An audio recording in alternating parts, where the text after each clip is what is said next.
Assalamu alaikum. I'm back. It is on page 62. I'm going to read the last part again because they came in after a lovely outing, and so I had to just stop. So now I'm going on to part 19. 14 years after the above agreement in 1952, the building was completed and handed over to the trustees of the Scottish Kloof Institute by the town clerk. The council failed to provide 400 dwellings as promised and only completed 189 units. The outbreak of World War II prevented further developments, despite the fact that the foundations were already laid. In actual fact, I saw the foundation still of the rest of the 400 units that was supposed to be developed. The council bureaucrats tried to go back on the promise to securing the coloured housing scheme and school, but Dr. Abdurrahman, though a statutory body, Dr. Abdurrahman, through a statutory body, the Cape Town City Council, secured an exclusive Muslim area with a school for Muslims only to stay and establish the Islamic culture unhindered by non-Muslim influence. The Scottish Kloof Flat, since its inception until 2004, has been occupied by exclusively Muslim tenants. That was a protection of Allah subhanahu wa ta'ala for the Muslims of Burkab, that the council, they stole the land from the trustees through laws and bylaws that they create as council.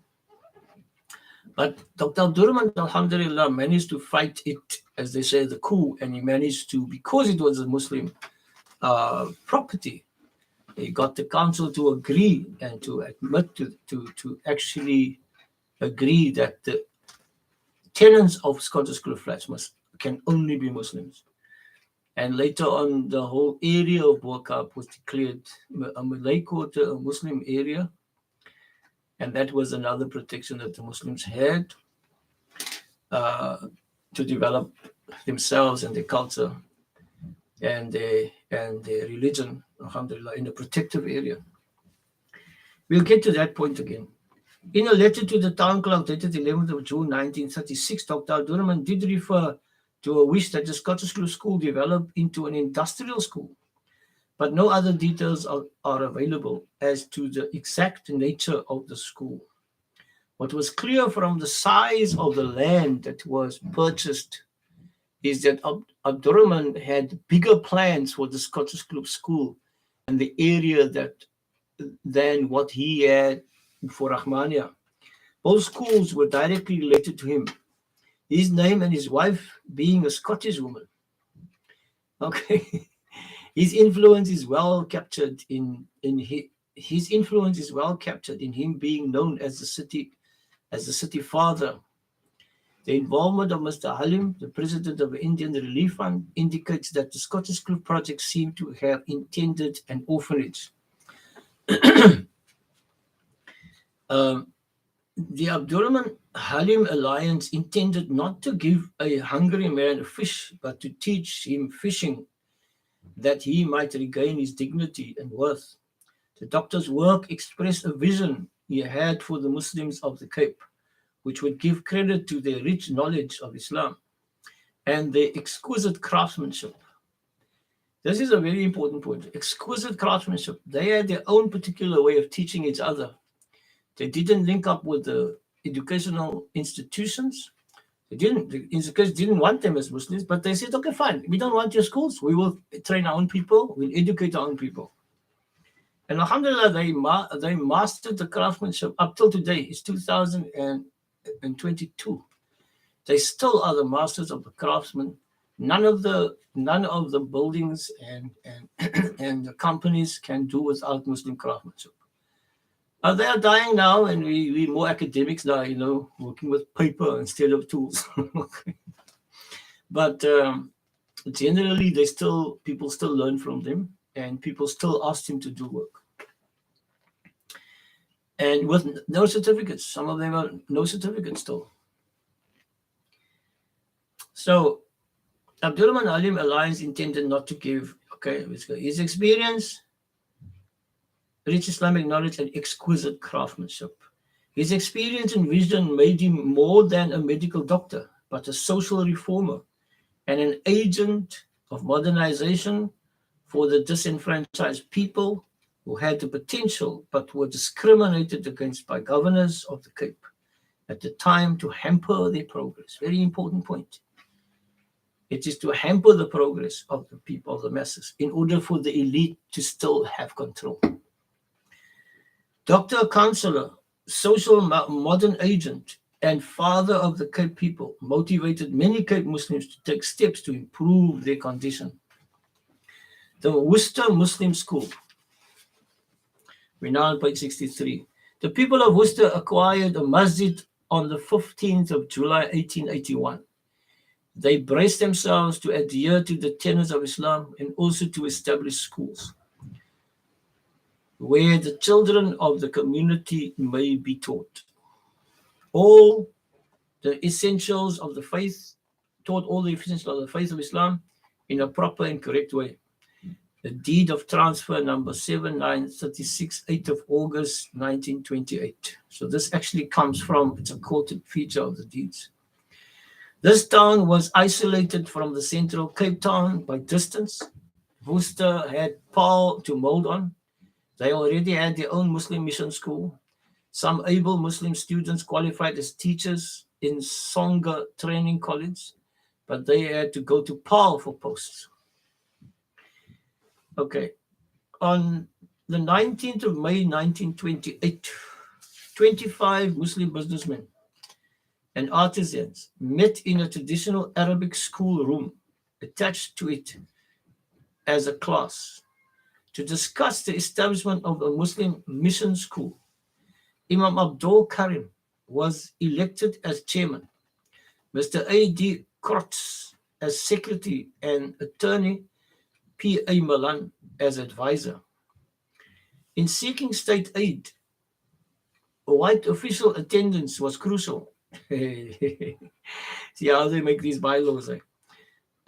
In those days, the following decisions were made. The school shall cater for Muslim parents' children to buy the plot for £600, lot 9 of F number 4 block, of a size 30 square roods and 8.16 square feet. The set of rules of the school included: all property shall be controlled by the 9 trustees, of which the priest of the Muslim church, which is the Imam, shall be one. The following members were listed: Vali Umar, Dawood Haji, Qasim Tro, Hamad Karim, Taib Saban, Ibrahim Babu, M. Ali Pandi, Ismail Ahmad. The reason why it was important for me to actually take out these names of these people from the thesis of Dr. Ajam was to make sure that people who are descendants of these people learn to know how much their forefathers have done in order to secure Islam's faithful practice. Because whether they establish a mosque or a school, the main aim is primarily to make sure that the people learn the deen of Islam and is successful in this world and in the life hereafter. This is a core feature. And that's why Muslims would put their money in, the Indians and the Malays would come together to put their money, because they're not investing just into this world. They're investing in the afterlife as well. So that's difficult for people who just believe that there's no God and things like that, because they got a limited thinking capacity. Okay, so that's why I quoted these people's names, so that people, as I say, people must know, are descendants of these people, how much their forefathers have done. These trustees were empowered to mortgage land from time to time when need be for the purpose of the school, or should not be used, but must not be used for the mosque. See, there is a kind of a consciousness about the fact that interest is haram in Islam. Uh, the Muslim church in Worcester gave them the status commensurate with the Christian denomination of the town. You see, so they wanted in power, they wanted that church thing to come in there. Maybe it was a kind of a force of the people that are non-Muslim in there, or part of the strategy to get the kind of funding that they needed from the denominational feature of the submission of for funding, etc. But that was a kind of a thing. The Muslim church in Worcester gave them the status commensurate with the Christian denominations of the town. This was a departure from the conventional Muslim mosque complex management. This was aimed at having the necessary mainstream rights and privileges and state aid for its school as other denominations. So whether that was deliberately done by Muslims or agreed by the committee, obviously it must have been agreed by the committee. But the aim was there in order to state quite clearly. The aim was having the necessary mainstream rights and privileges and state aid for its school as other denominations have. So you can see, like, law basically and policies are written with specific intentions of limiting certain people's rights, and then using the law to ensure that the franchise gain the upper end. So now we come to the Strand Muslim Mission School. In this city, all the Muslim children attended Christian schools. On the 2nd of October 1928, a bazaar was held, quote, to build a new school for the Mohammedan community of the Strand. Once again, the Indian businessmen and Malay artisans came together to erect a school which would aim at modernization of the Muslims. The initial 2 teachers school admitted the first children in 1929.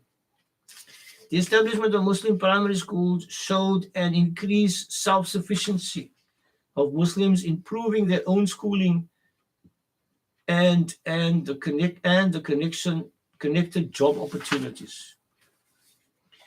Okay, so that's a short piece that I just did on the Strand Muslim Mission School. We now come to Muslims and higher education. Okay, this is now on page 64. Population growth, urbanization, increased absorption into the consumerist economy, and growing literacy saw more and more children from Muslim middle class in Cape Town remaining longer at school to proceed to teacher training or University Cape Town or University of Cape Town. But mustn't forget that the Muslims were barred from going beyond standard 2 or grade 4. They had to become Christian if they wanted to go further. So that was a kind of a deliberate act by Christians and by the government to limit Muslims' educational advantage and to dump them into complete squalor. But they didn't realize that the Muslims' Islam was strong enough to cause them to stand together and to support themselves and to actually establish their own institutions. Right, so Muslim mission schools offered those who were financially strained the opportunity to complete school, to proceed from overseas studies, university, or employment. So they also supported each other, sent some of them away to go and learn, and also to go to school. There's a constant kind of sadaqah that is constantly happening. The mission schools became grossly overcrowded. Dr. Abdurrahman, as a member of the Cape Colored Fact-Finding Commission in 1934, received evidence of the terrible poverty and disease prevalent among colored people. He submitted that position of the non-European socially and economically appalling conditions, and that drastic reform should be introduced. He strongly recommended the abolishment of the white labor policy, the provision for skilled employment for colored youths, and the extension for full political rights to colored people. This is Burr, 1952, his PhD thesis, Potchefstroom University, page 999. 3 centuries of colored education, 1952 1652 till 1952. The Wilcox Commission into the Development Needs of the Colored People in 1937 drew the following recommendations: common learning tools for all colored children, compensate for deficiency in homes and environment, enable children to make the best of opportunities, make schooling a valuable experience for the children, and encourage talented, gifted children. In short, the Commission stated that to limit opportunities available for coloreds inhibit the development of the whole city. Nothing was ever done, and the conditions deteriorated even further. I mean, Bokap is also a very simple example of government deliberately not providing any particular support in the area, whereas the areas who are more white, they get more support, etc. Cleaning facilities, the council bins collections, making sure that everything is clean, etc. Provision of sporting facilities, etc. Bokap has been in existence for so long. There's not one sporting facility available in Bokap. And that's deliberate. And the one thing that was given was a small little triangular piece of land. You can't even play rugby on it because it's not even triangular. It's not even rectangular. So Bokap children have to go to Greenpoint, which is a white area, to go and play on and practice on those particular fields. And there was only one track for Muslims during the white area, which was the Greenpoint track. And then the others, open land, was all for whites. So you see, even in sporting facilities, in cleaning facilities, etc., you've got this kind of prejudice against the Bokap constantly, even up to today. So, and yet they will promote the Bokap as a tourist attraction, but they will make sure that it's not clean enough. The only part that they send a truck every day was the Rose Street area and the Wales Street area to pick up dirt just for those particular people who come for tourists that are there. But the rest of the Bokap are left the way it is. So it's a kind of a strategy to really break down people's morale, etc. So and also depriving them of higher education, etc., and no housing, enough housing, etc. So those are all what they call social engineering tactics of the authorities or people in charge. So it's something that it's going to be very hard to change because, there are now other people who are not white to be trained in the same way to do exactly the same thing. So we don't know who you're actually working with these days. And some of them who want to make changes, they are stuck with policies, etc., and legal contracts in terms of work, etc. So nothing was ever done after they sent a commission in 1937. In 1939, in Abdurrahman's last address, because I think he passed away in 1940. I think he passed away in 1940, not being able to see the completion of the Scottish School flats.